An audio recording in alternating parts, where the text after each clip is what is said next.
Abolition Park. Nice to meet y'all. Nice to meet y'all. Welcome to the live stream. Thank you. I will be co-hosting today. I'll let the lovely lady introduce herself. Hello, everybody. Here for the one time. I'm Kendra, aka today. And here I am with the good fellow stage and welcome to the Abolition Park because all our artists and also AP members. Let's hear a round of applause. Thank you to the artists. Thank you to AP. Yes. And thank you to all y'all. Yes, we could not have successfully done this, especially coming on day 2, without the support from the community and our fellow artists who donated their time and their artwork to display to you guys who are not only here but also on live TV. Welcome all the people who are on live right now. We welcome you too for taking a few minutes out of your time to log on to Abolition Park and tune in with us. We'd love to see those lovely faces, so pick a day and come on out, please. Thank you. And remember, we are aiming for a very light, gracious $3,000 mark. You know, come donate. We have the Venmo. We have the Cash App. At Abolition Park. So pop up, pop those wallets, pop out, all right? Don't be stingy. If you can afford to buy all other necessities that aren't necessities, you can afford to go on abolitionpark.com and donate to what we have going on. Or if not, you can just simply go on your phones right now and just Venmo or Cash App abolitionpark.com, whatever, Abolition Park, excuse me, whatever you would like or whatever your pockets can afford. We're not picky. We're thankful. And remember, these folks are the folks going out every day, fighting for our liberation, fighting for black liberation, liberation globally. We are here every day getting their asses whooped by police. Yep. Risking their safety, their freedom. Okay, probably at ends with most of their family because they don't agree with what we're trying to do right now. And a lot of us too who are out here consistently have put our art on hold to fight the good fight, and they haven't had time to really dedicate the time needed to their craft, as you guys can see is absolutely beautiful. I don't know if we can curse, so I'm gonna keep it PG for now. I feel that. So let's get our first artist on. So the first artist that we have is the lovely Mark West. Can we please get a round of applause for all the people here and on live right now?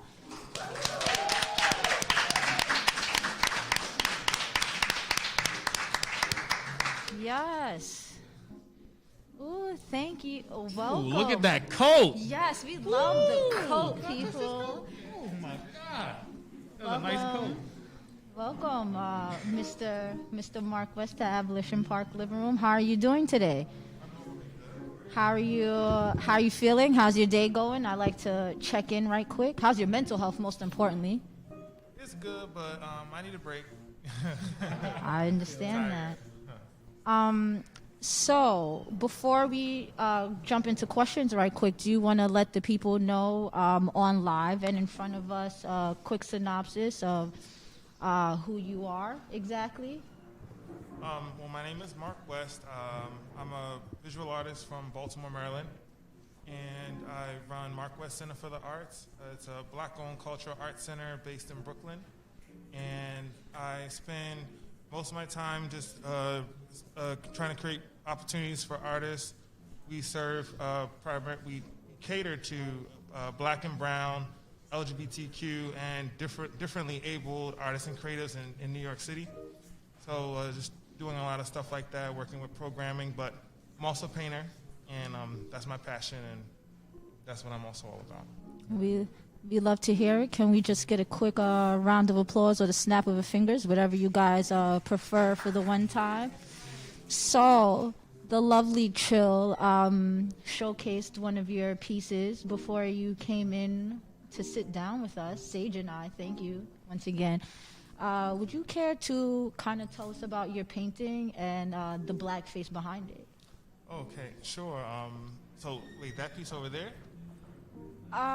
This one or this one, whichever one that you would like, because I see that we have multiple ones painted with blackface. They're all so beautiful. Thank you. Well, I'll first give a little context as to why I paint with this and how I began to paint with this. Yes, please do.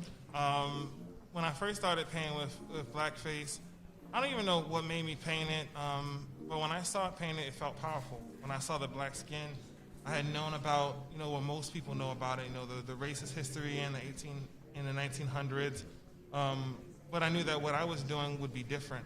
And when I showed it to Black people, they reacted very positive and favorable when I did it. It was just different. So when I first started painting with it, I thought that I was creating something like an alternative to a racist past and a racist history.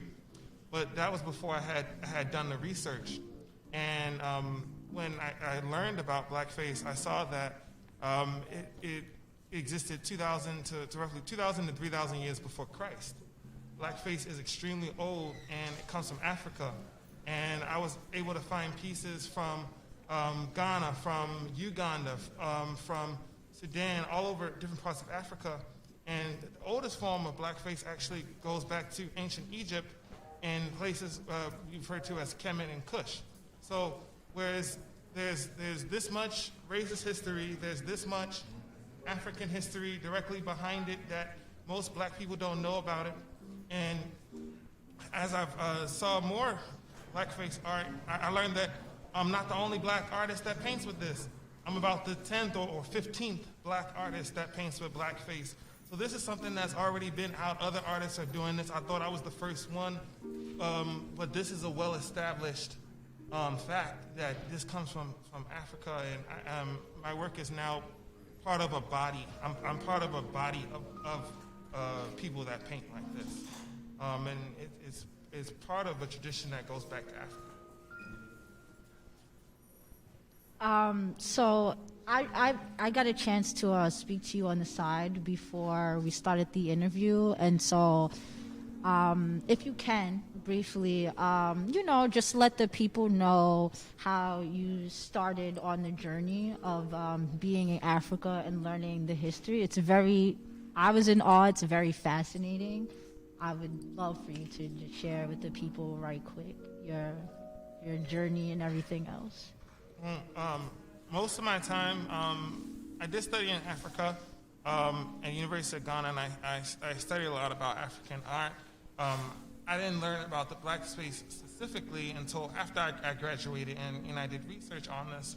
But looking back, it all makes sense. When I see the art that I've learned about, and it's funny when I show my art to my colleagues back in Ghana, they see African art. You know, they would never make an association with blackface because to them it looks like stuff that they've seen in art. But specifically how I got into art, I actually started out painting pieces that were going to go in my own living room.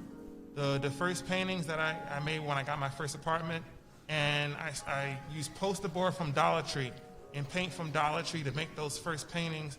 It wasn't about money. It was just about trying to have something nice to put in my walls. And my first room, not even apartment, my first room in New York City. And my friends would come in there and they would see and they would say, "Wow, you could do something with this." And this was one time, you know, I just graduated from college, couldn't really find, you know, a stable job, and was looking for a way out. And I finally got this job, and I decided to, you know, because I needed a little bit of money for that first paycheck to come, I decided to put some of my paintings out at 14th Street Union Square. And my first weekend, I sold 2 of my paintings there, and the next weekend I sold 9 paintings. And that was how I instantly knew that I was supposed to be a painter. I didn't need anyone to tell me this. There was no one there nudging me. It was a very clear message that I got a taste of my future in a second. And I knew that the only way that I would achieve it is if I put that time into it. And I spent all my time towards doing it. In a few months, I quit my job in finance and I opened a gallery. Did you find a big transition? Was it a hard or difficult transition between leaving, I guess, your typical 9-to-5 finance job and then going into being an artist and just being like, you know, an entrepreneur, open up Mark West Cultural Arts Center that doesn't only cater to arts, but it also caters to the idea of, even if you don't have, you know, $3,000 or whatever the money, the means is for a painting, that they necessarily still don't leave like empty-handed, because you guys provide, like, you know, you mostly provide like other aspects. So was that difficult for you, or was it not necessarily like an easy adjustment, but it wasn't as bad as you thought it would be, I guess? Well, starting out, I knew that if I was going to be anything, I had to be all in. So even though I had that finance job, you know, they were paying me good money. I had a great boss. I had the best boss that I ever had, mentored me so much, and I had benefits. They took care of me, but I was unhappy. And I was unhappy because I was in another person's dream. You know, you can't really occupy 2 places at the same time. So, you know, here I am in this dream job that anyone, you know, well, not anyone, but someone else would love to have, and I'm complaining all the time, and I'm sneaking away to go draw in the bathroom. You know, that wasn't for me. So I knew that I had to put all of my intention into my future and kind of dive head first, because if you're comfortable, you're not going to be anything. You know, you need that level of discomfort to show that you actually got to get up and make it. You know, and when that transition started, like most business owners, you know, you have a part-time job that covers you don't go full, you know, you don't just leave everything. You know, you start with a part-time job, and then in your free time you build your business, and then as your business can grow, you do less and less of that until you don't have to do that no more. So you make that transition. The challenges came in the very first space that I had, in the first gallery. That was in Long Island City. Yes, please tell the people about that, because before you relocated, that's originally where your studio was, Long Island City, I believe? Yeah, it was in Long Island City. That was the first time I opened up the gallery, and I tried to do everything right, pay the guy 3 months in advance. You know, I wanted to just go in, you know, where don't message me, I paid you. You know, like, it's all good.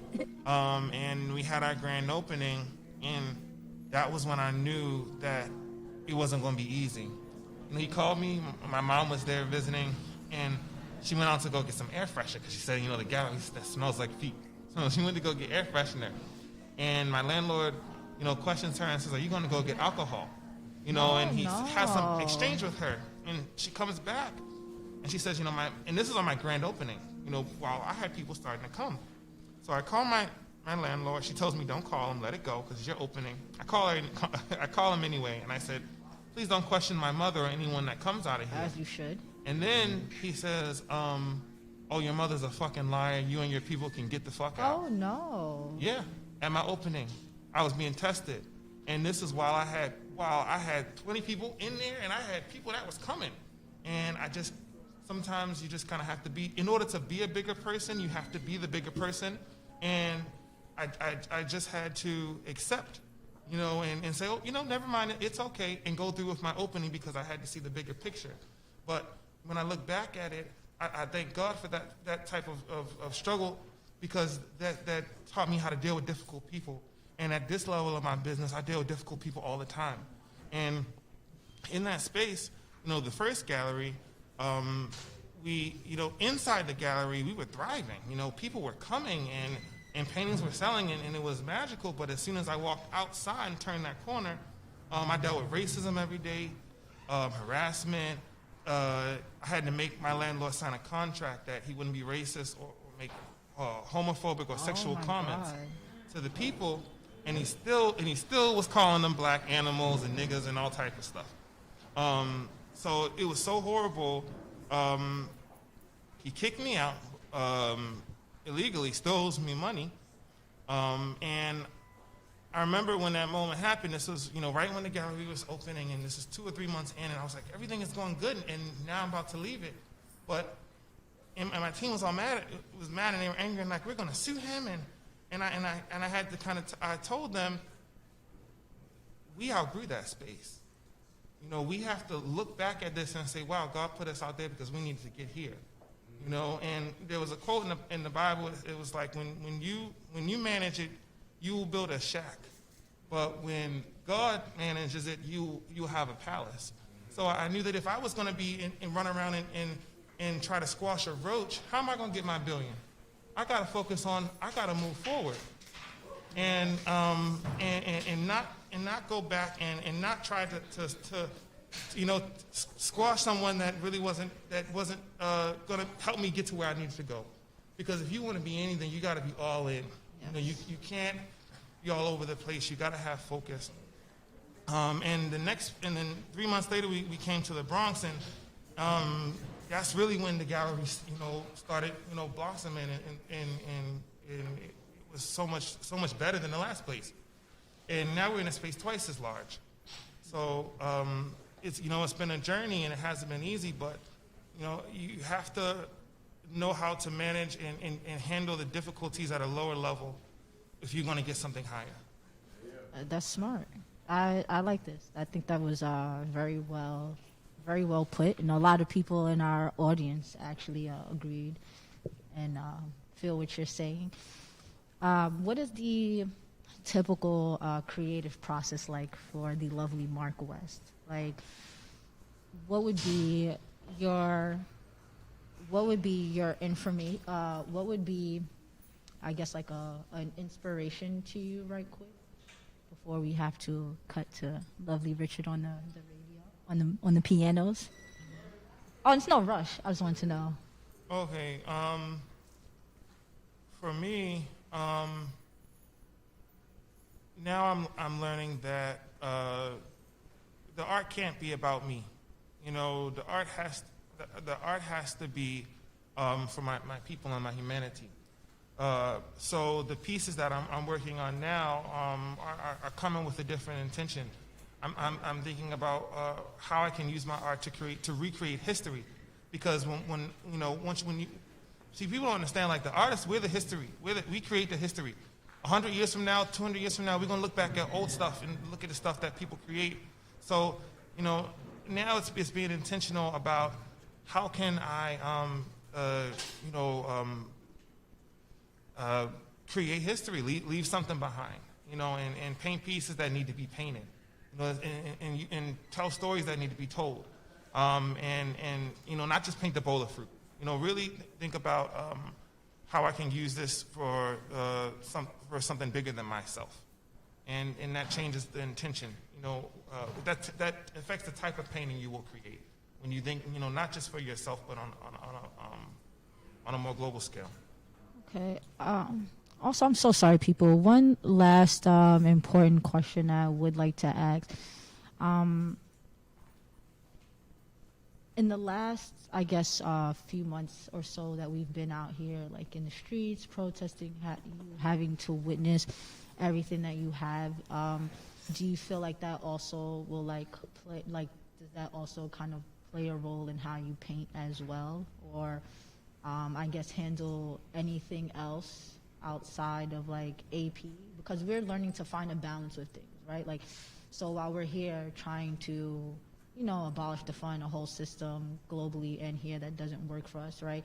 How do you find the balance between this and then still staying true to like who you are and like your artistry without it being fully affected in, I guess, negative ways?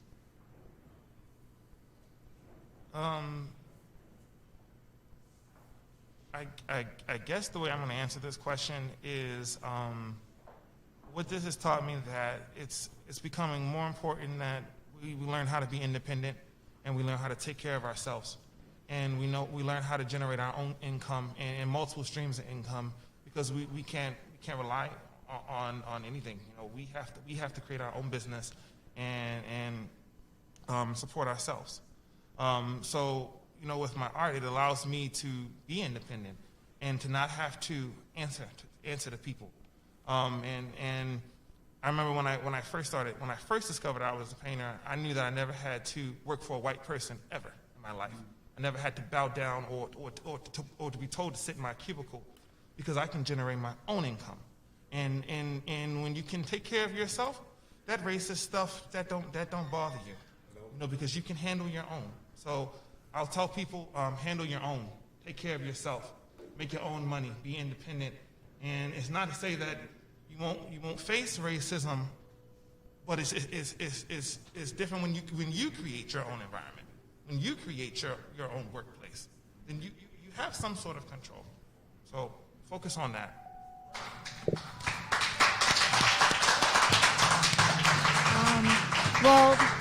Okay. Thank you. Thank you so much for your time and your words of wisdom. You know, we greatly do appreciate it. Is there anything that you would like to say to the people in front of us and on live before, you know, we disperse right quick? Definitely support Abolition Park. I have pieces here that are on auction. One of the pieces on the Instagram is the Mark and Adam piece that's starting at only $800. So if you want to come and support this cause, please support Abolition Park. Donate to their Cash App and offer your resources and a minimum. You know, just follow and share their content. If you can't donate money, share what they post because that's how we're going to get the message out. And it does make a difference. So support Abolition Park, buy some art, and that's about it. Thank you. Where can we find you? Is there an email, a social media? What's the best way to find you and your beautiful art? You guys can go to houseofmarkwest.com. All the art that's in, all the things that we do are listed on the website, and you can find out if you want to get involved with the Cultural Arts Center. Also, Instagram is at House of Mark West. It's on the Abolition Park page. Thank you so very much. I appreciate it. Thank you. Thank you so much. Yes. Thank you so much. Yes, thank you. Thank you so very much. Yes, can we please get another round of applause for the lovely Mark West, please? And that beautiful coat. Yes, shout out to... This coat deserves an Instagram of its own, y'all. This is a beautiful coat.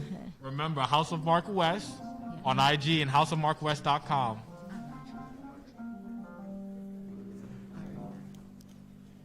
Give it up for Richard on the piano.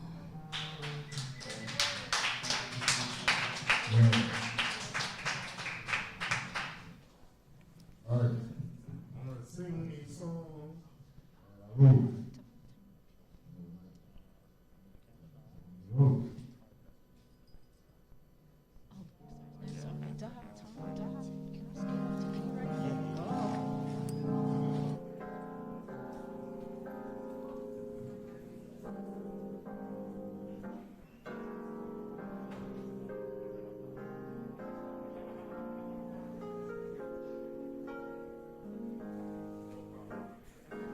be over.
And so, welcome back. Thank you, Richard, for the lovely keys on the piano. So please, please, please, please give it up for our next lovely guest in front and online right now, Black Star. Yes, can we please? Yes. I hope you guys caught this skirt because this shit is cute. You better stop. Stop. I love it. Welcome, welcome, welcome. Hi. How are you today? How are you doing? How's your day going? I'm actually really good. Good to hear. That's great. Today is my self-care day. So, Love it. I've been taking care of myself. You know, you need tea in the morning. It's a Jamaican thing. All of us must have it. Even if it's mate. Love it. Love to hear it. Okay, so let's get, so which one we gonna cover? Okay, so we have this lovely self-portrait, and we have your flag. Before we cut into the self-portrait, would you like to please, okay, first off, would you like to tell the people a little bit about yourself for those who don't know who you are? We should all know who you are by now, but for those of you, who don't, would we like Okay, yes, sure. especially Hi. our live Is stream. my camera here? Yes, it is. Hi, live stream people. My art is all by me, John Lamont. These two pieces here, if you see them, kind of exemplify who I am. I'm a American-born Jamaican. Okay. Big up. Rastafari. Yes. We are proud people, very proud. Jamaicans just love wearing their flag everywhere they go, on their socks, on their handkerchiefs, on their shirt. Yeah, just, the moment of pride for Jamaicans regarding the flag is it's the only flag on planet Earth that doesn't have any of the colors of the British Empire on it. No red, no white, no blue. Yes.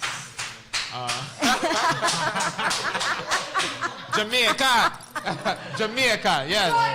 Yes. No, the street. Oh boy. We're very proud people, very proud. I see you.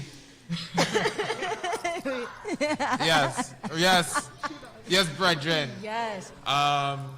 Yeah, it gets wild, but we know how to have a good time. You can't invite no more Jamaicans on here. No, you should have seen me on Juneteenth. I feel all my ancestors then came out of me. They were, as soon as I heard those drums, my hips came alive. I felt like Shakira and Yes, Beyonce. don't lie. I hear you. Look, I hear you. But yeah, I'm also a native New Yorker. Brooklyn! Brooklyn! Jamaican and Brooklyn. and raised up in the Bronx. So I have my thank you. Oh, I can't relate. Yeah. I'm sorry. I'm from Harlem. Can't relate here. Yeah, Harlem's nice. Yeah. No, here we We doing go. bars. We doing Here bars. we go. We want to start this fight, but you know what? I support black people wherever they live. We love it. So we're gonna Yes. squash all those borough beefs tonight. Yeah. Tonight. Because they ain't no New York, they ain't no Jamaica anymore. It's just you black, Yes. you African. Yes. Yes. Yes, with a K. Yep. Thank you. Put some respect. I With love a K. it. So yes, that's me, native New Yorker, Jamaican, as they call me. I feel that it's a bit pejorative. I don't describe to that, but whatever. It's who I am. We love it. Okay, so I really love your the Queer American flag. Would you like to tell our lovely audience and the ones joining in on us on live right now the meaning behind the painting. Sure. So this is a flag I digitally illustrated. Then I sent off to have printed. It is one of two that exists in the world. Oh. Because no one, I made this flag 3 years ago, and no one thought of the idea of Jamaican pride. I love this. Yeah. Pride doesn't have a long history in Jamaica. They've been doing it for a couple of years, having open pride parades. And, sometimes they end in police brutality. The cops they don't care about the queer youth in Jamaica. They call them the gully kids. So they're living in basically a drainage, the sewers, drainage system for the town. And they're still not left at peace there. So it really just shows you how black people further marginalize their own people. Yes. And why it's important that when we say Black Lives Matter, that also means black queer lives, black trans lives, black non-binary lives. Any black life needs to be elevated. And since black people still forget, the same way we forget that we're all New Yorkers, we go, I'm from Brooklyn, I'm from the Bronx, Yeah. I'm from Harlem. If we're going to squash that, we need to squash homophobia, we squash transphobia, and show real solidarity. I'm here for this. How has it been finding I guess it comes down to abolition in art. First off, you're like a walking artist. Every time I see you, you're always just so fucking fabulous. We love to see it. It's like the Black Mona Lisa, and we all know Mona Lisa was black. It's not up for debate. Don't care what nobody has to say. How do you find the balance of staying true to who you are and still being an active member amongst Black Lives Matter, knowing that within BLM we still have the division that we have because we can't collectively come together and acknowledge, I guess those that people would consider different from us, but we're still alike if we just took 2 seconds to look past whatever difference that may be there and really get to know the person, like, underneath it all. So with knowing that within Black Lives Matter and we have this separation, how do you still manage to just stay true to yourself and still so full of life and ready to wake up and fight the fight every day? That's a good question. It's not always easy, and I don't always feel my bravest. Some people make it more difficult than others. But I find the strength in being really present, being mindful. I think it's a practice that black people need to really normalize. Being just in a constant meditative state, not in a reactive state, because we've had to react to a lot of bullshit for a lot of centuries, and we were forced into this position. I think it's time for us to same thing, to get rid of all those walls, to acknowledge that we're all in this fight together. Yes. And the only way we're going to win is together. We have to remember Marcus Garvey was credited for coining the phrase "Black is beautiful." When people talk about that made-up phrase "black on black crime," it's this idea that that's just white supremacy in blackface. Oh, of course. It was created by funky-ass white people who wanted to justify the manners in which they treat us. So they say, like, yeah, it's okay for us to kill you off and enslave you. Why? Because you niggas do it to yourselves. Like, right. It's a terrible, terrible concept. But we need to squash it and show true love, understanding that we don't have to live like this, and that's what really motivates me every morning. That I want better than this. The world keeps telling me I'm a nobody. That's not how I feel. I don't feel like I'm a worthless nothing. So this capitalist society wants to tell me otherwise. I have something to say about that. So this flag, it means a lot to me. I've marched with it in every Pride parade for the past 3 years. It travels around with me everywhere I go, all over the globe. So it's been weathered. It's been through a lot with me, and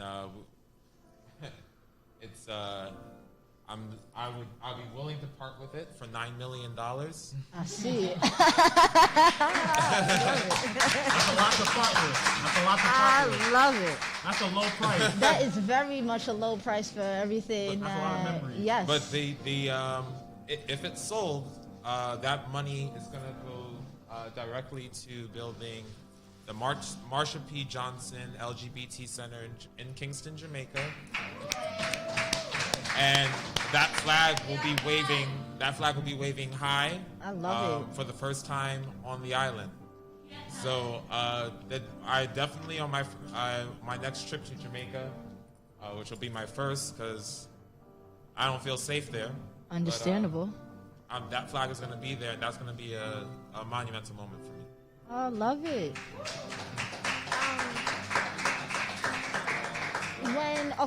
I'm sorry. I just really love your queer making flag. The name of it is very catchy as well. When you decided to digitally print it and send it off, I guess like what were some things that you were feeling, and what was like the main objective that you would like, aside from it being you and yours, right? Like what would be the main objective that you would hope people grasped from seeing this, if common sense wasn't so common for them?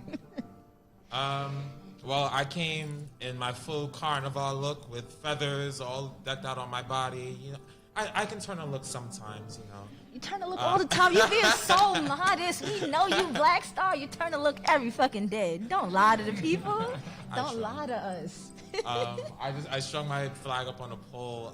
The motive behind it was when I showed up at the parade, I wanted all of those who felt lost on the island of misfit toys to know that our tribe existed.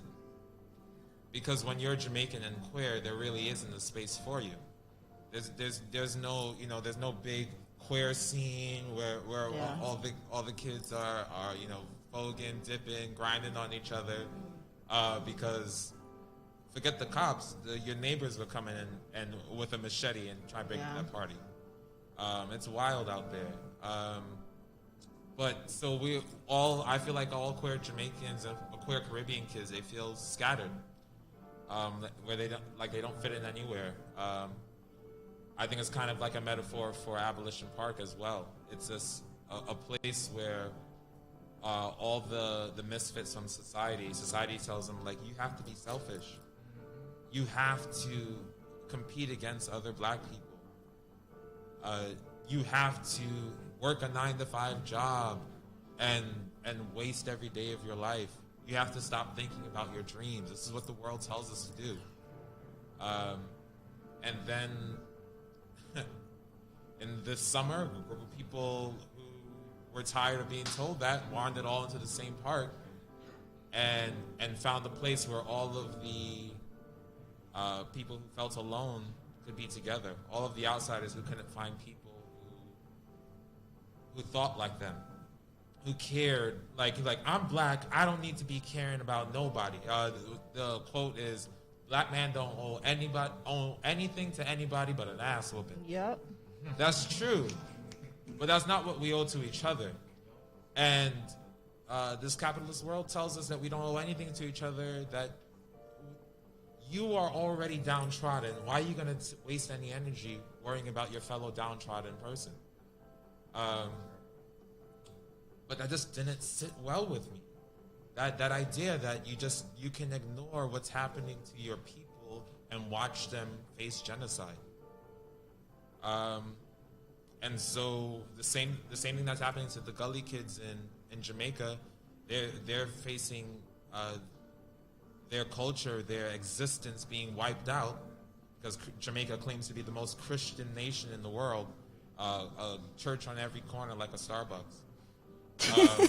But with all of that, they still can't figure out how to stop perpetrating violence to their own fellow citizens.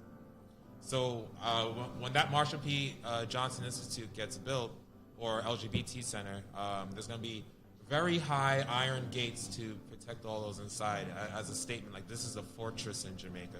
This is where you can be safe. It will be just like that flag, calling all of the lost members of the queer-making tribe back home where they can be safe. I love it.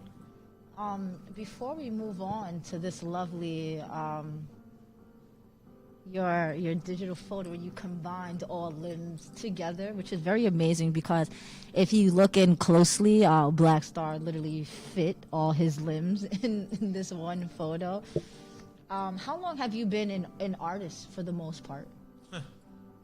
Since I was 2 years old, so like 3 decades or so. What do you find yourself dabbling more in, like painting, digital, photography, or is it just like whatever the heart desires at the moment and you're just so talented that you can just finesse whichever one you decide? Whatever's clever. I love- 200, Alex. I love this. So perfect. Would you like to tell us about your still photo right here in this corner? I don't want to micromanage your own perception of No. my art. I will tell you that quite purposefully, it's meant to emphasize the binary and what it looks like to be stuck inside of it, when everything in the world is black and white. As you explained, yeah. But yeah, that's just my own private interpretation. You're allowed to have your own. I love it. No, I actually like the interpretation that you gave prior to us having this interview and the way like you explained it with just the lighting and the contrast of it. So please, you're not micromanaging. Please explain. Please explain to our lovely audience, both here physically and online, the what you were explaining with the contrast and the colors of it. Just from left to right, it's going from dark to light, and all of the limbs that are mashed in there kind of give the appearance of being stuck in a maze or a labyrinth, which is how I would describe my gender identity. But I would probably say that about everyone's. Our gender's a lot more complicated than we give it credit for.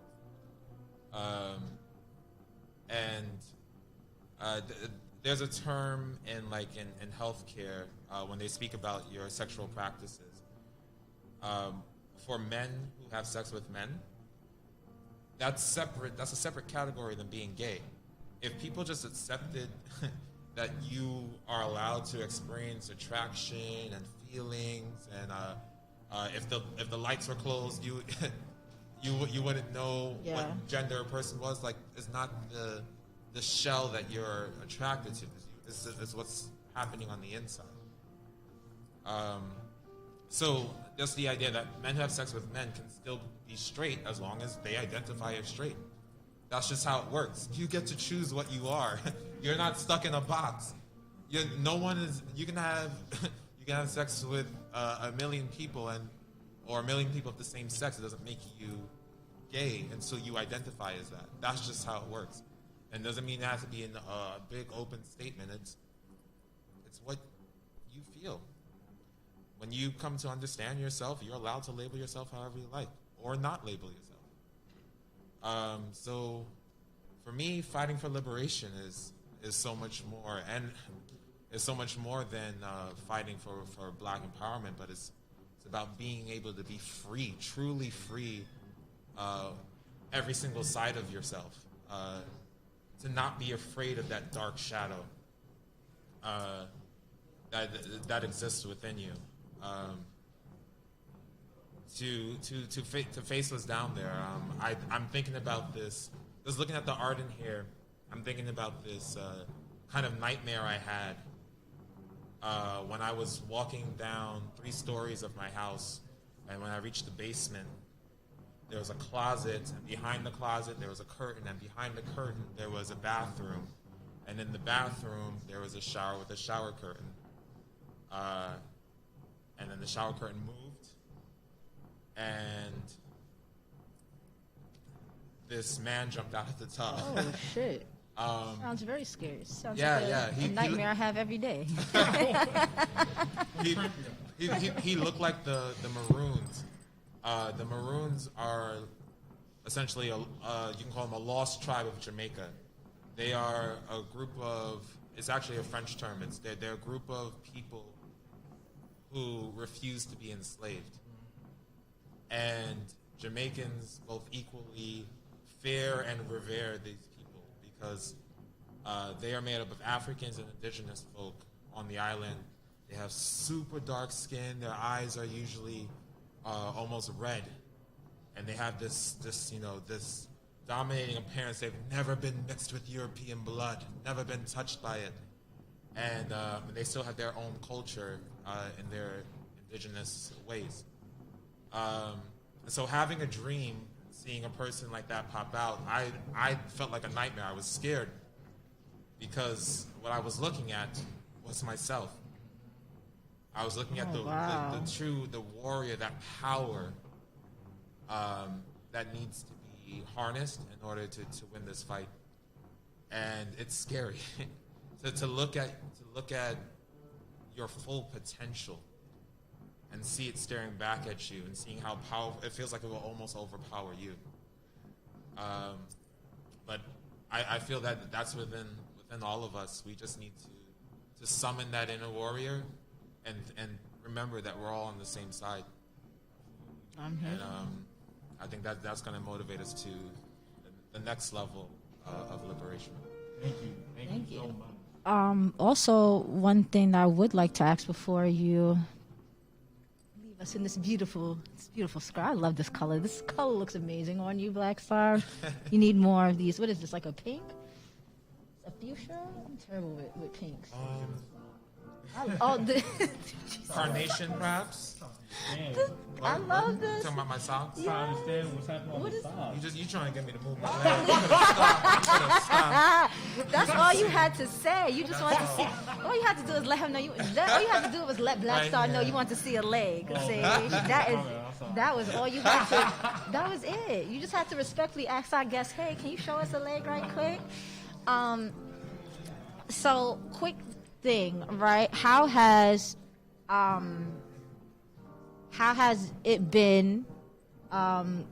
Being out here for as long as you have, how does that tie in with your art? Like, does it help? Does it hurt? Is it a form of like inspiration because you can see that we have this weird division that we speak about within the organization for the most part? And also, what would you like for people to be more consciously aware of? Or what would you, not even more consciously aware, what would you like to see happen that should happen that has not happened at all? Within the movement? Yes. What has not happened?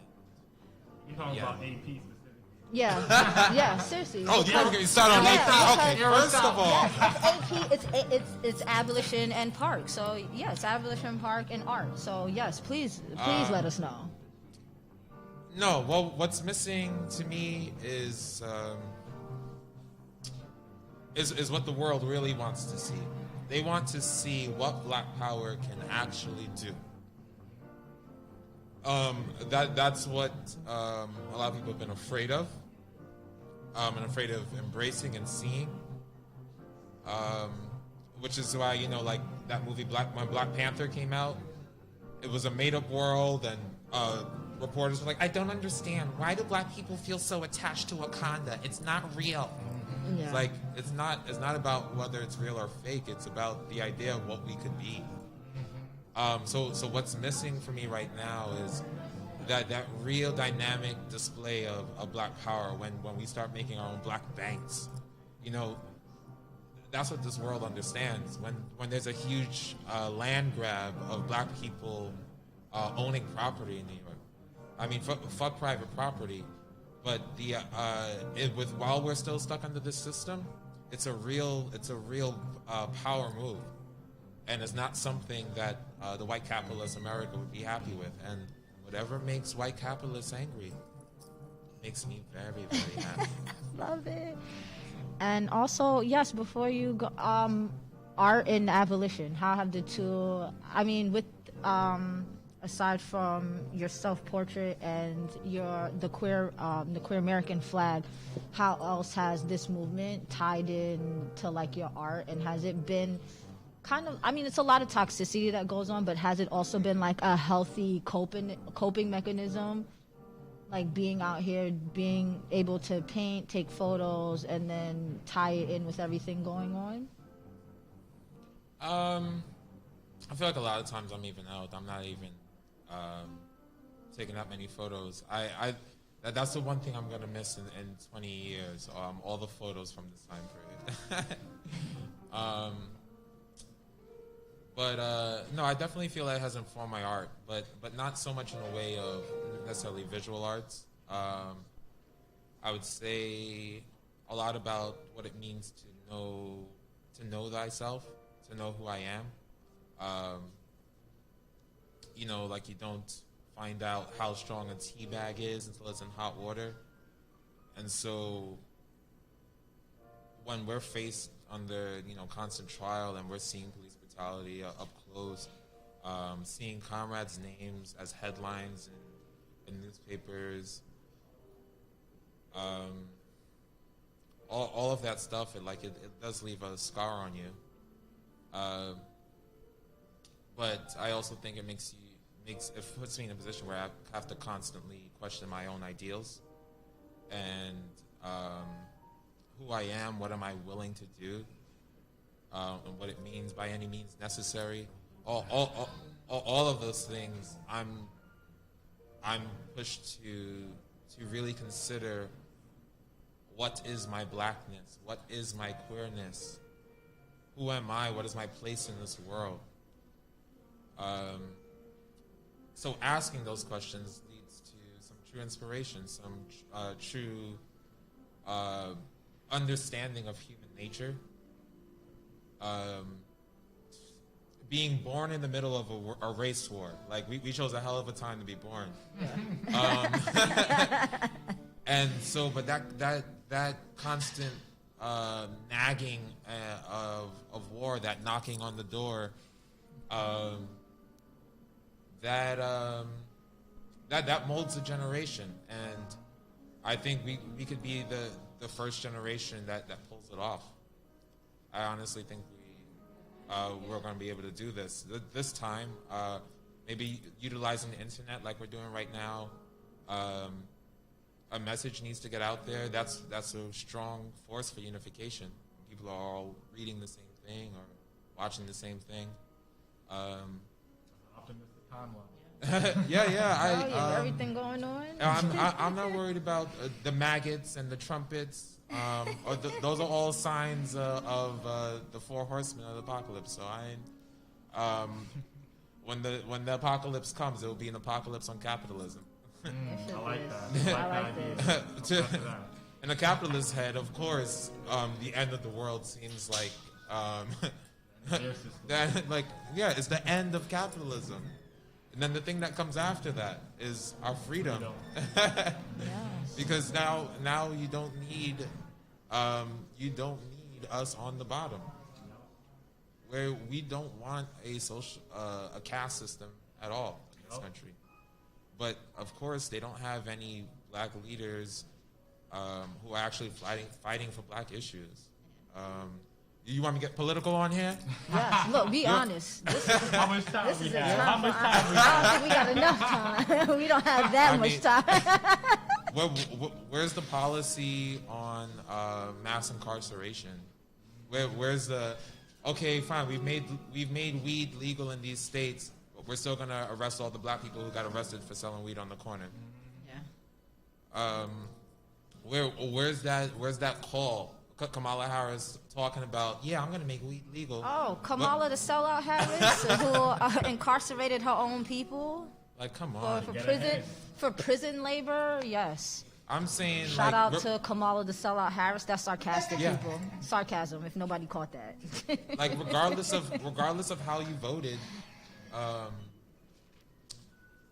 no candidate was for any black issues, and that just kind of sucks that they constantly overlook us. They say they depend on our votes, and then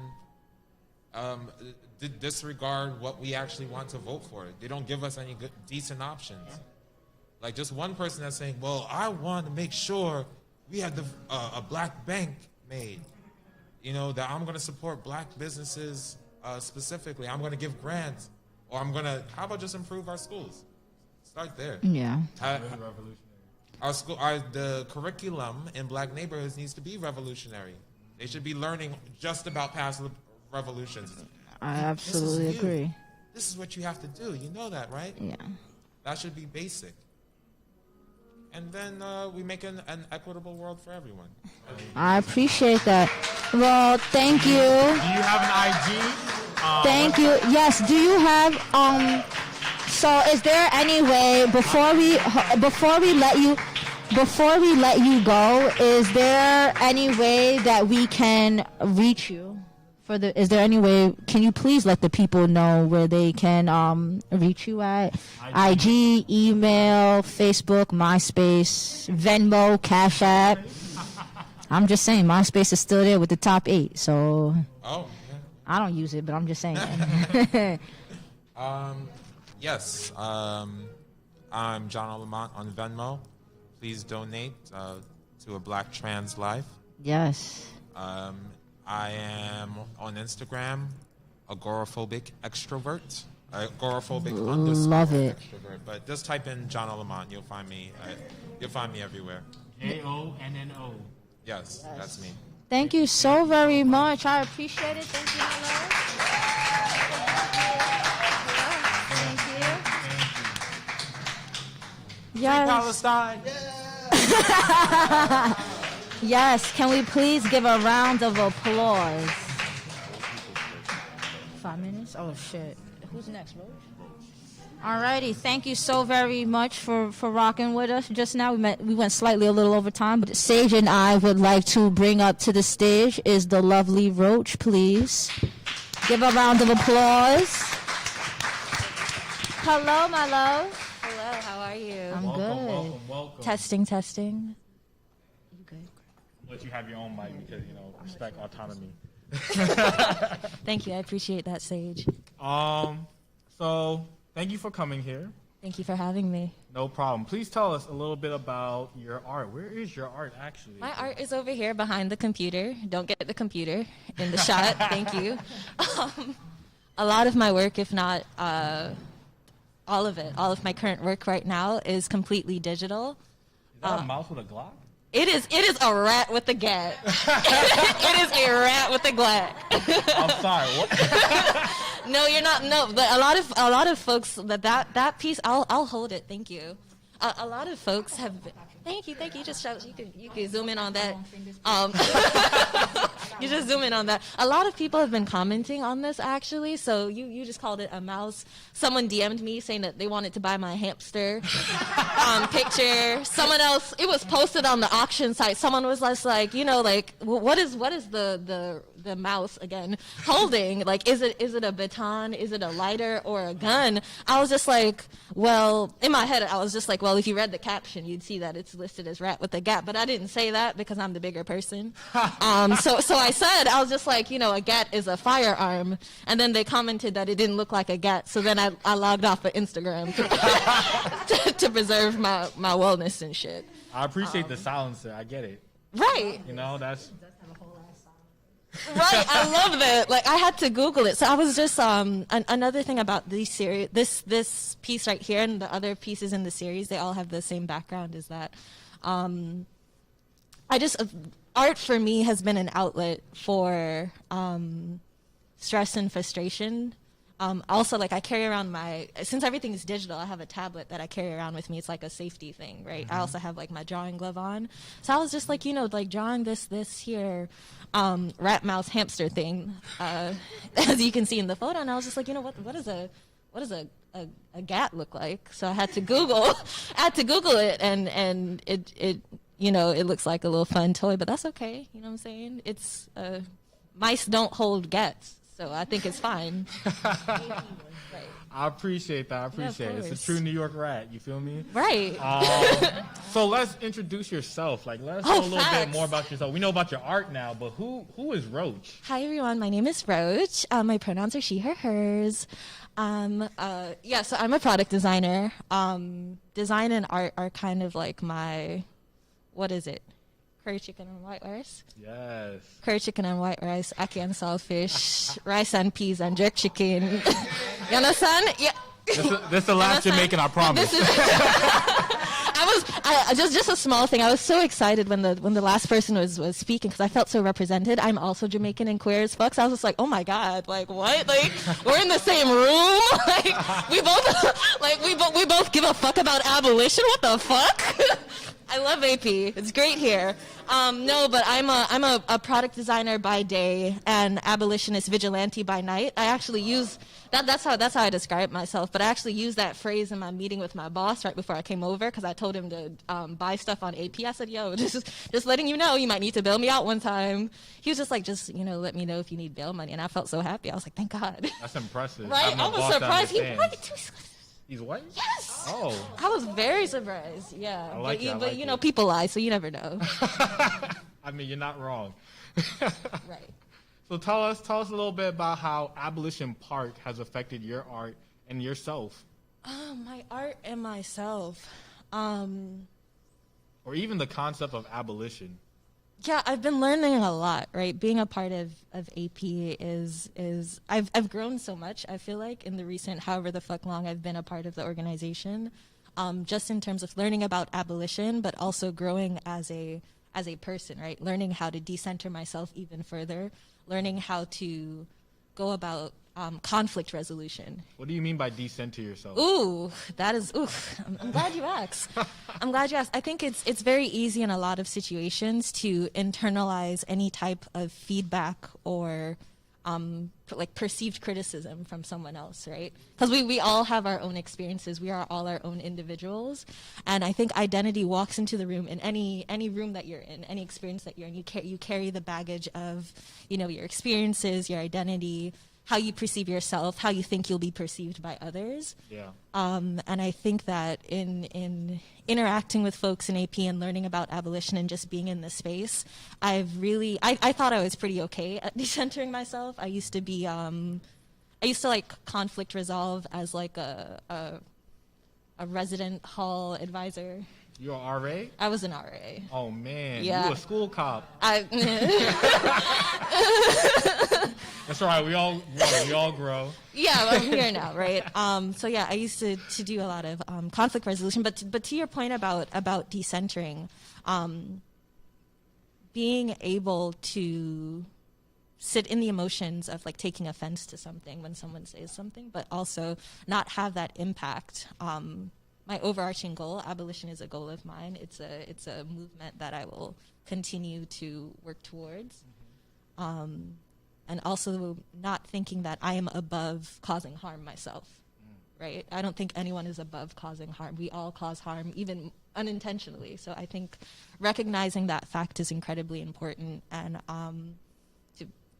important in terms of being gentle with yourself and being gentle with other people, because AP is not just, this like down like abolitionist community. It's like a learning experience. It's a learning experience, right? It's so much more than just like, oh yeah, like we're an organization that does mutual aid. It's a community, right? And we're all individuals that are a part of this larger community, working towards something that's so much bigger than ourselves. So you said you were working towards abolition. Yeah. Can you tell us a little bit about what abolition means to you? Like, what do you imagine when you say abolition? Such a vague term. It is a vague term. And I was thinking about this on the drive over because I had a feeling I was going to get this question. And here I am. Here I am. Abolition, to me, I think about harm reduction. So abolition is a means of reducing harm as much as possible. And I think about it in relation to people that, of course, perpetuate harm and violence, right? And being someone who's an abolitionist, I'm not also a supporter of punishment. So thinking about creative ways of holding people accountable while also reducing harm as much as possible, and then not introducing punishment into the mix, right? And I think that kind of goes back to my earlier statement where we all cause harm in some way. Right? And I think that a lot of the ways that we behave is just a consequence of our previous experiences. We are a walking culmination of all of our experiences and our environments.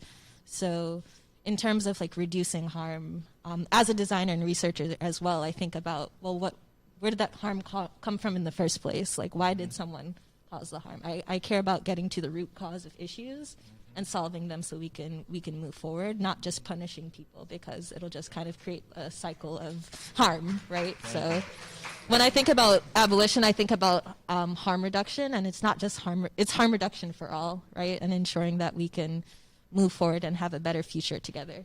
Thank you. Yeah. Thank you. I want to ask more about your art. Have you felt like abolition has bled into your art? Oh, hell yeah.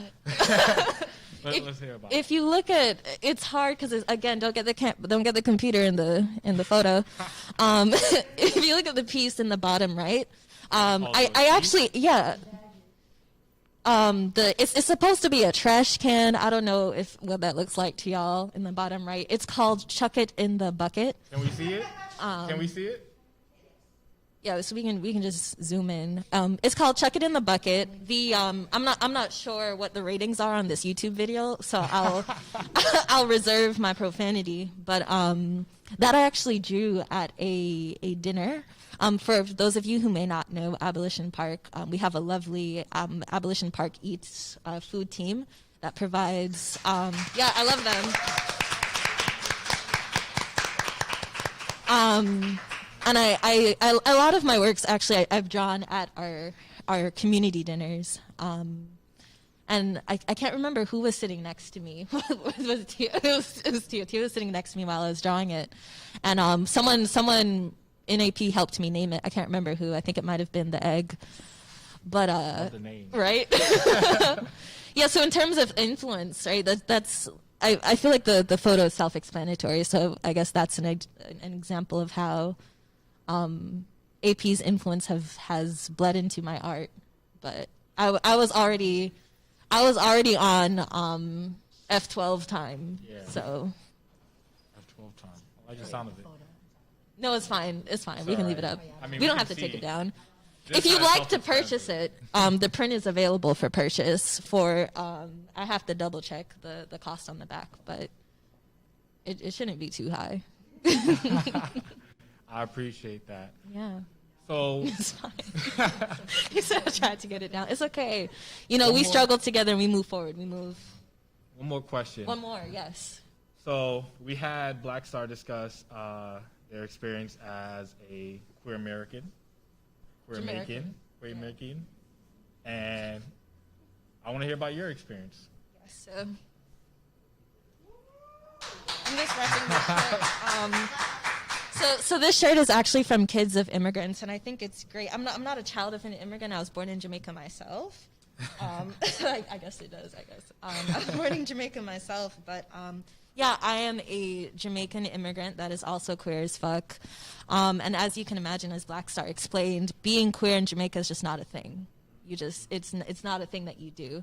There's no explanation. Homophobia is painfully rampant in Jamaican culture, music, spirituality. It's actually incredibly, it's toxic.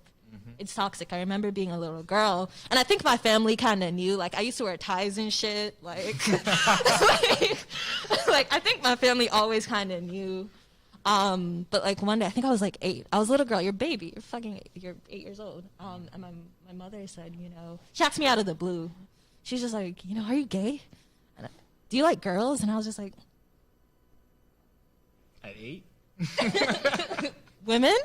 And I remember saying like, what? No, of course, because her tone, of course, like you can tell very early.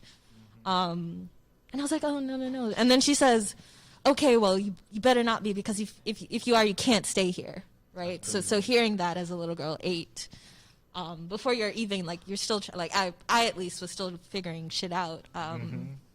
It's frightening, right? And from your mother as well, so. Yeah, it's just something that you don't do. It's a lot. And it's something that my intersecting identities, being queer, being Jamaican, being an immigrant, obviously visibly black, visibly black, a woman, being in this space, being a very hardcore abolitionist as well. It's a lot that I'm reconciling, and I'm learning to become happy. How about your relationship with your mom now? Oh, does she know? So in terms of my coming out, I never really had a formal coming out. I guess this would be it right now. Shout out. I've never came out. Right. It's not something that you do. I think. Say hi, Mom. Hi, Mom.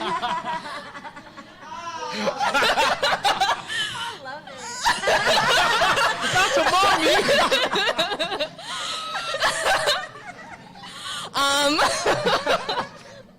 I love you. That was to her. I love you.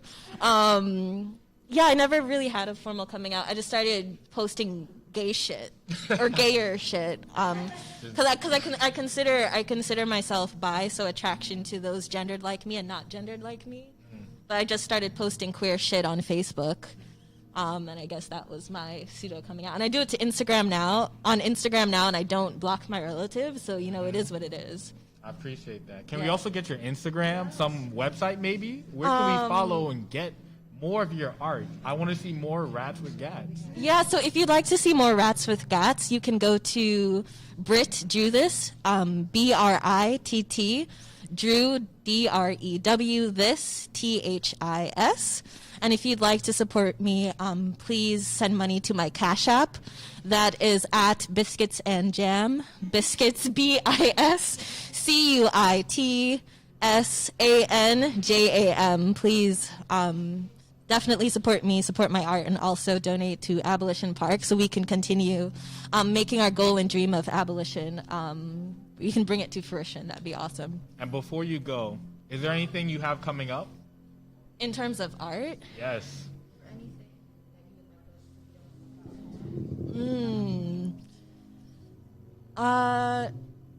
Not particularly. Just, follow AP Abolition Park at Abolition Park on Instagram and on social. And in terms of anything that I might have coming up, this is my first gallery. I've never shown or sold art before. This is my first time showcasing anything. So...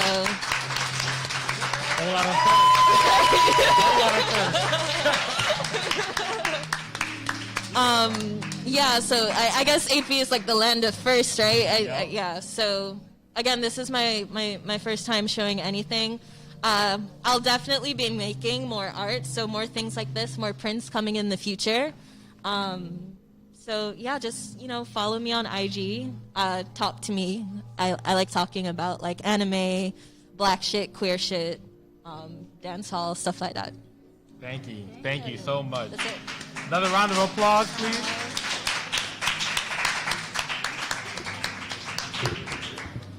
Do I got it?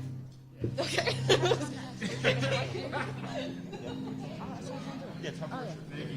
Thank you so much for Roche. Can we please give another round of applause for Roche? Nah. Also, too, right, before...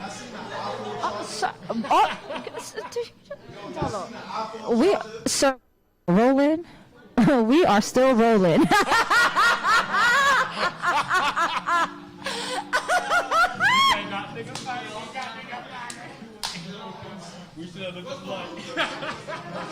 I'm like, nigga, we still rolling. Before, am I still connected to this? Okay, so I'm not really too sure if I'm connected, right? But I'm sorry, it's just a lot. It's a lot going on. Shout out to Dolo, also Dolo Art 95, who just cut in front of the camera like that. Like he, I don't think he was aware that we were still rolling. So sorry for that technical difficulty that we cannot cut because we are live TV right now. Can I just quickly ask how? I just want to quickly highlight Richard right quick. Richard has been with I have literally met and known this lovely man on the piano right now since I want to say mid-June, July till now. He's been with us, raid and all. And so I feel like we don't really shine enough light on Brother Rich here because he's always in the cut. So I'm going to use this time to highlight the good sir because he's on the piano. Can we please get a quick yeah? Yeah. So, Rich, I know that you're a smart man who collects degrees, but what I did not know, now I'm playing with you. No, what I did not know is that, you play the piano. Word around APs, you play the piano. How long have you been a pianist? And do you play other instruments as well? Oh.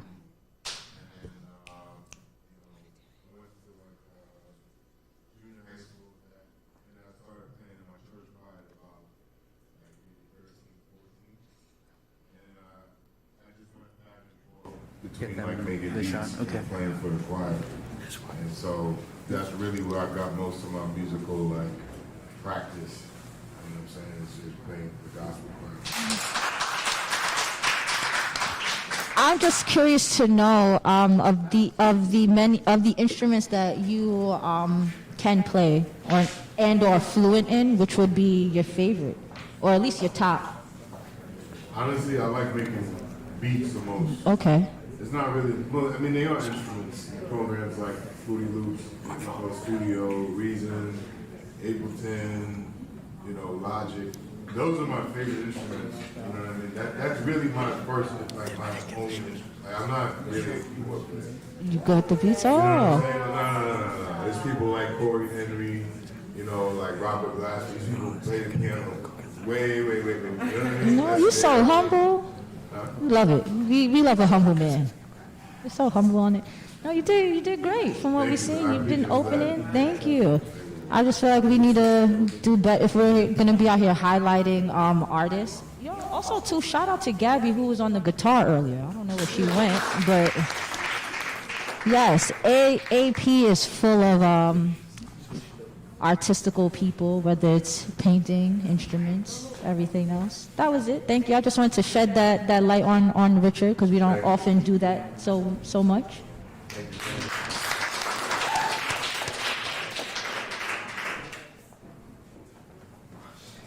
So how's everybody doing? Thank you for joining us on the live right quick.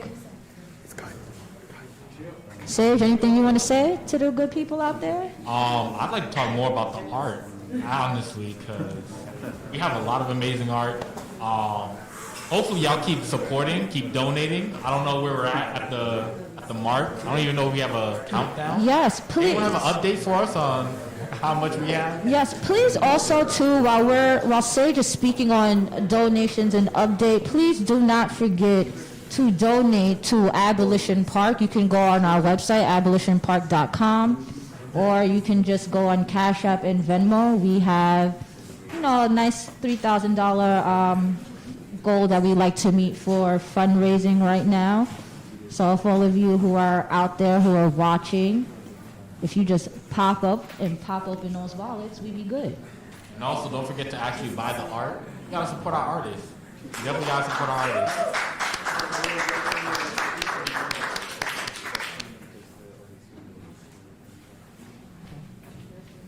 How's everybody doing out there? Thank you guys also for still being out here. We are also in winter. It's getting kind of cold out there, so cold that you don't want to leave your homes. So thank you to everybody who is so kindly leaving their homes to come out to us. Oh, man.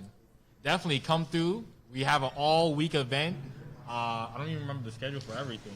What's happening tomorrow? I don't even know. We have such a we have such a good itinerary of everything right now. It's so hard to tell, but we will definitely have a lineup and let you guys know before the show's out. I know Saturday and Friday we have a fashion show. Yes, Black Star we do. might come out again. I know. Black Star. Some socks and boots and skirts. We have good old Angie assisting also with the Black Star for the fashion show that we have. Also, too, can we shout out production as well? We wouldn't be able to possibly do this without production.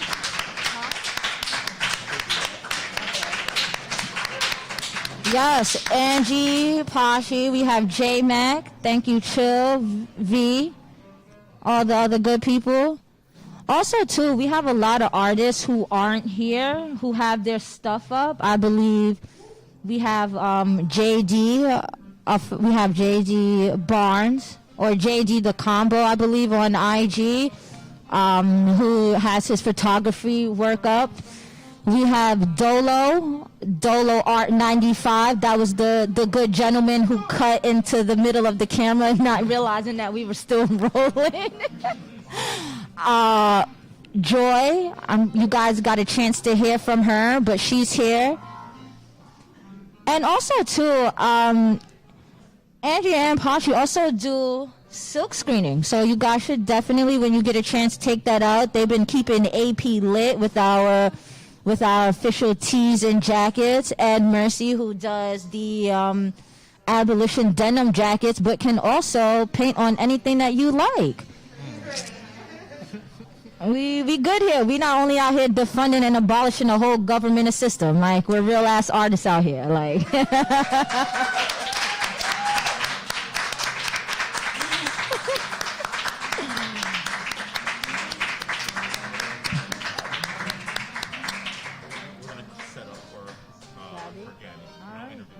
Artists. I want to hear a little bit about you, KJ. Oh shit. Yeah, now it's your turn to get interviewed. Cut.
Black Widow. We're going to start in a couple minutes, and then we're going to need everybody's full attention. It's going to be a wonderful show. Let me just put you on right now.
for women.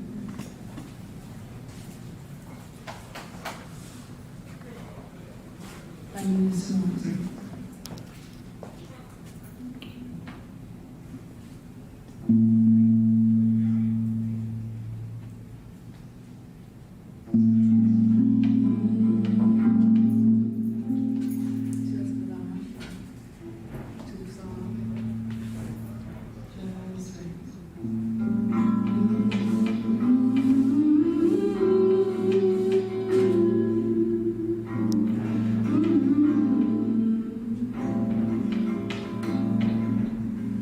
My skin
Just say goodbye. Just say goodbye. Say goodbye.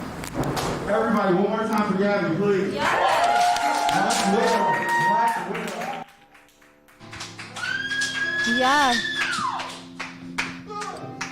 Yes, yes, yes. Thank you. I got you. Oh, shit.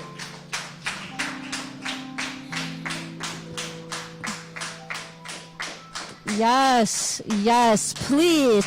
Please, can we give Gabby another round of applause? Yes, Gabby, please.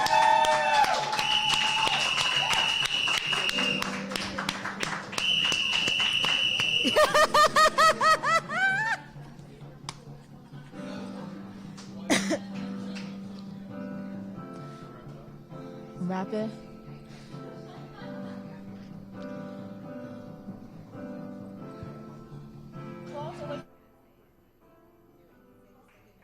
Thank you so very much and have a Yes, we could not close out the show without first speaking. Yes, please stand up again and show.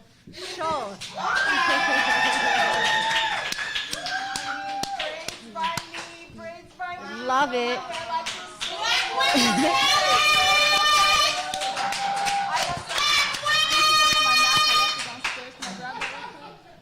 Okay, we'll give her 2 seconds to grab a mask. 1%.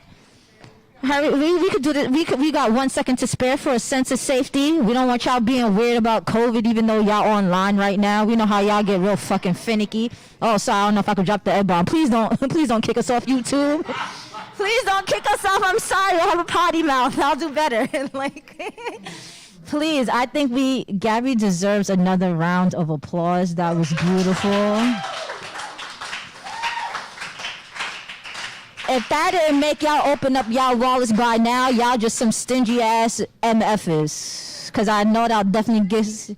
I said if your voice didn't cause the people to open up their wallets and donate by now, they definitely some stingy MFers. I don't want to say it and get us kicked off. I know if dropping the F-bomb ain't gonna boot us, I know that will.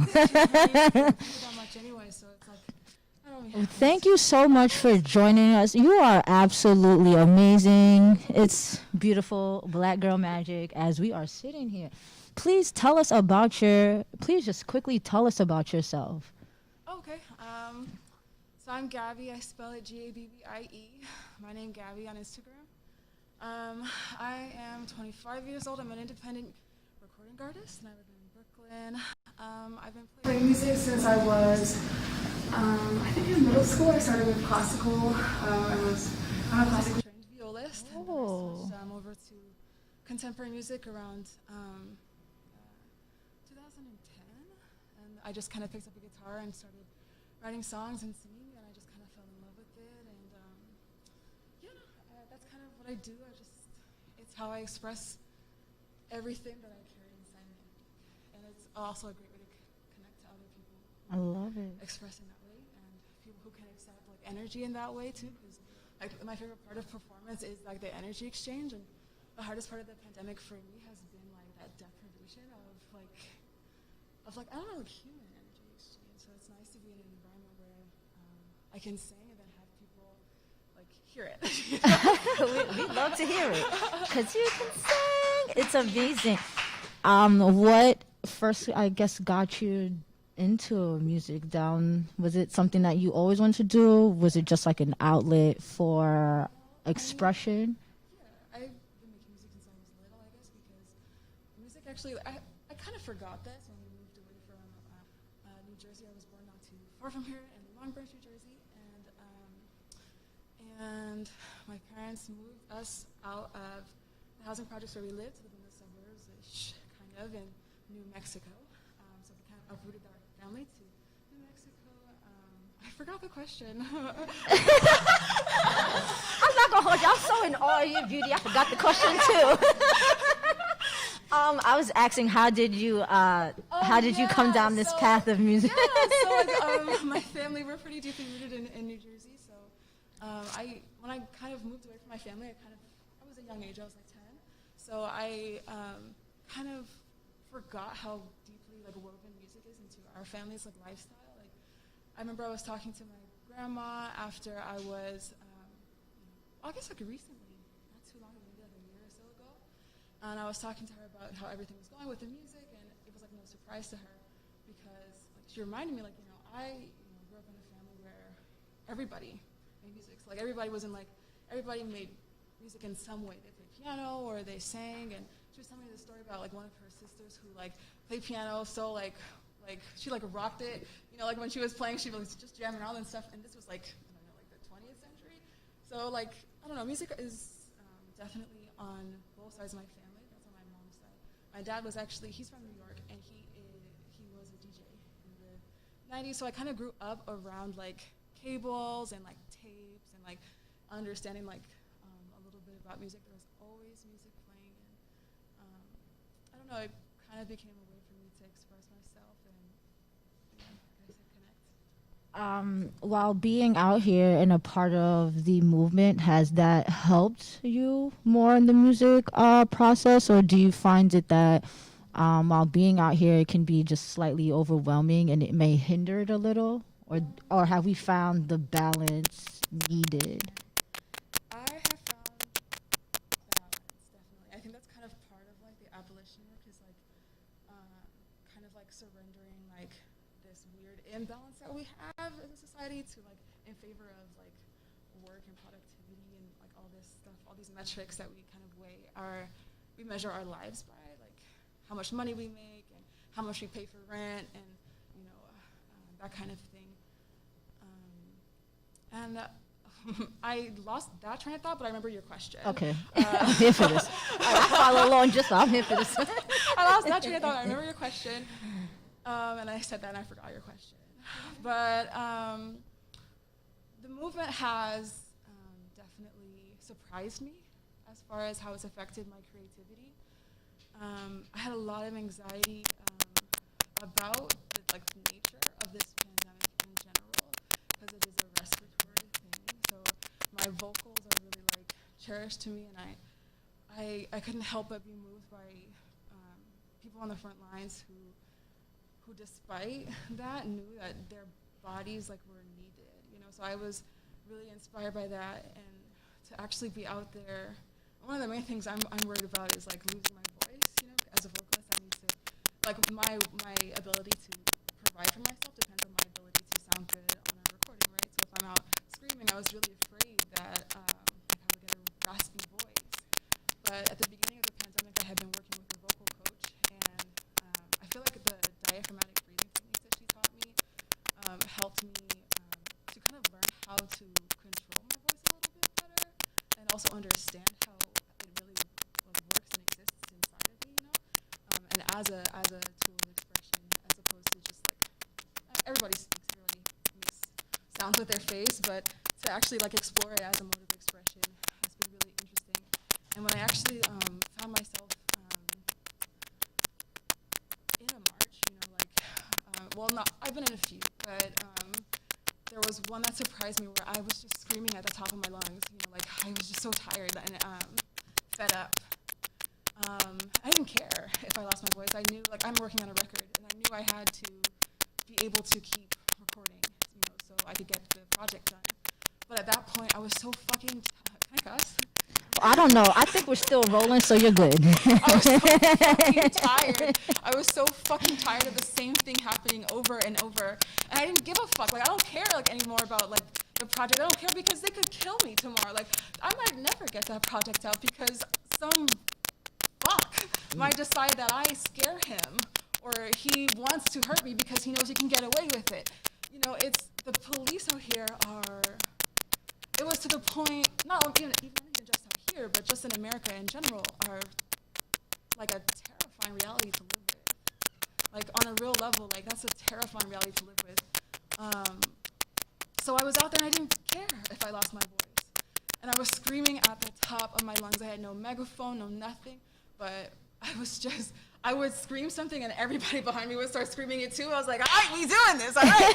I don't give a fuck if I can't sing tomorrow because I want people to hear me right now, Because right now at this point it feels like the present is really really, really all that.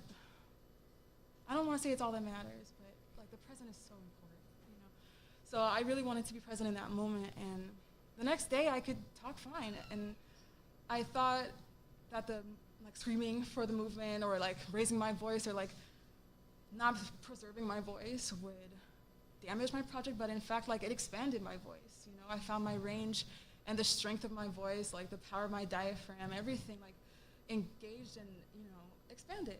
So if anything, you know, being involved as a vocalist in this movement, and not only my voice has expanded, my knowledge of like what's around me in the city has expanded too. You know, like the abolitionist movement is inspiring, and so is the music network inside of it as well. And it's like I was watching somebody's live, and there was a bunch of musicians with African drums and singing in traditional styles, and it just reinvigorated me. You know, it's such a beautiful thing to be like in like the full blown throes of like a renaissance, like really, and like there's a lot of like culture and tradition being brought back to the forefront. You know, like Sankofa. You know, go back and Yeah. You know, so that's why I feel like people are kind of like going back to get it. Yeah. I love it. Before I let you go, is there anything that you want to let the people know in front of us and on live? Anything about you, what you have coming up, where they can find you, Instagram, Venmo, Cash App? Oh, I definitely know those. So my Venmo is at my name Gabby. I'm looking at you live. It's at my name, and you too. Okay, I see you, DSLR. My Venmo is at my name Gabby. My Cash App is at my name Gabby as well, and I spelled Gabby Gabbie. But most importantly, like I just hope that what I shared with you today was able to serve you in some way on a serious level. And I hope you enjoyed it, and I want to say thank you so much for allowing me to share and to come into this space and be present with you. Thank you. Thank you for sharing. Thank you for sharing yourself. I know like we're very big on we're very big on you guys like thanking us, but really it's us who should be thanking you. Sharing your art is a very sensitive and touchy thing, especially if you're sensitive about your art. And so thank you for taking the time out to share, you know, yourself and like your feelings and your voice with us, because you didn't have to. So that's very much appreciated. I need y'all to open up y'all wallets and y'all hearts to Gabby, all our other artists, and AP. Don't forget to log on to Abolition Park. And I guess that would conclude it. Thank you so very much. Thank you guys on live for tuning in. Should I go back downstairs? Yeah, you can. Once again, please, please, please, yes. Please give it up for everybody. And once again, do not forget to log on to abolitionpark.com. Okay? Go to our website. Click to donate. If you can't do it because your computer or whatever is faulty, go to your Cash App, go to your Venmo, okay, and donate to Abolition Park. Review these lives. Go back to the artists that we've had sit here for the last 2 days who dropped their Venmo and their Cash Apps. You have to actually, if you're going to be like, we support black people, black artists, okay, it's not enough to just say it. You actually have to fucking do it. Now that I know that we can curse, I'm going to just let y'all know, fucking do it. Do better. Thank you. Thank you to Sage. Also, I was his co-host. I don't know where he went, but thank you. And that's it. That concludes it. Day 2. Come back tomorrow and for the rest of the week, y'all. Stay safe. Oh, yes. And you know what, too? Stay safe. Stay safe. Stay dangerous. Okay? As our good friend Dolo likes to say, you can't do one without the other. And also, recently, one of our comrades also added in to stay focused. We're good.